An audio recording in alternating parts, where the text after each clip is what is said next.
नमस्कार my dear friends, आपका दिन शुभ हो, आपका दिन मंगलमय हो। आइए बात करता हूँ एक बहुत प्यारी सी जो आपको टच करने वाली है। एक बार की बात थी कि एक कंपनी का जो सेल्स एग्जीक्यूटिव था, आज उसको एक बहुत इंपॉर्टेंट प्रेजेंटेशन पर जाना था।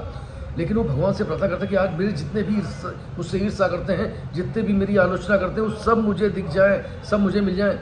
ये बात देखकर उसकी पत्नी बहुत हतप्रभ हो जाती है, कहती ये आप क्या मांग रहे हैं भगवान से?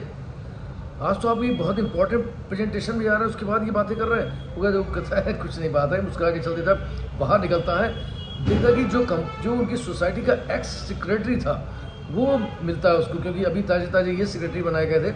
वो एक्स सेक्रेटरी कहता हाँ ये सेक्रेटरी साहब आ गए, देख लीजिए जरा, इनके जूते देखिए जरा, ठीक से पॉलिश तक नहीं है, इनकी टाई भी प्रॉपर नहीं लगी हुई है, बनते सेक्रेटरी हैं। वो उनकी तरफ देखता है, मुस्कुराता है और चल देता है। आगे जाता है तो कंपनी के अंदर जब पहुँचता है तो कंपनी के जो कुछ को वर्कर्स थे जो उससे ईर्ष्या करते थे कि आज उसको जो है प्रेजेंटेशन का मौका मिला है, कंपनी उसका प्रमोशन कर रही है, कहते हैं अरे इनको बताइए, इनको प्रेजेंटेशन के लिए ढूंढ लिया गया, ये प्रेजेंटेशन करेंगे हैं। इनकी हालत तो देखिए, ये बगल में बैठने से एक अजीब सी स्मेल आती है इनके पास से, इनका क्या प्रेजेंटेशन होगा? तो उनकी तरफ देखता है, मुस्कुराता है, फिर अंदर केविन की तरफ जा ही रहा होता है अपने कि तभी जो है उनका एक्स बॉस मिलता है। उसने कहा कि तुमको प्रेजेंटेशन याद तो रहता नहीं है, सारी चीज़ें अब भूल जाते हैं, और आप फंस गए ना। अब बताइए क्या प्रेजेंट करेंगे जाकर के? आप क्या बोलूँ, मैंने कहा था कि अपनी लाइन चेंज मत करना।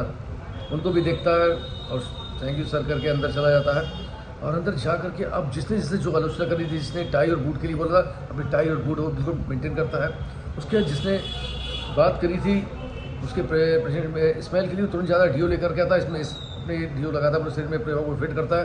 और जिसने प्रेजेंटेशन की बात करी थी वो अपने प्रेजेंटेशन में जो भी पॉइंट थे उन पॉइंटों को याद करना शुरू कर देता है, क्योंकि भूल जाया करता था। अटेंडम याद सारी चीज़ों को याद करता है, उसके बाद अपडेट होकर के कुछ जाता है। और उस दिन की उसकी परफॉर्मेंस बहुत शानदार थी, बहुत बेहतरीन परफॉर्मेंस जब वो देता है तो कॉन्फिडेंस के साथ वापस आता है। सभी लोग आश्चर्यचकित थे।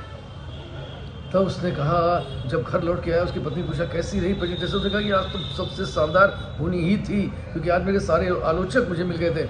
उनका तुमने ऐसी बात क्यों? उन्होंने कहा कि हमेशा आपने कहावत सुनी होगी, निंदक रखिए पांजरे या आंगन कुटी छवाए, कि जब तक आपके पास निंदक नहीं होंगे, क्योंकि आप क्या होता है, आप हमेशा अप्रिसिएशन पसंद करते हैं, आप हमेशा तारीफें सुनना पसंद करते हैं, और उन तारीफों में लोग मुंह देखी तारीफ करते हैं, और कभी कभी आपकी गलत चीज़ों को भी ढक देते हैं। जिनको आप सुधार सकते थे आप वो भी नहीं सुधार पाते हैं। लेकिन उसने कहा कि जब निंदक हमारे सामने आए, उन्होंने मेरी उन सारी कमियों को उजागर किया जो मेरे अंदर थीं।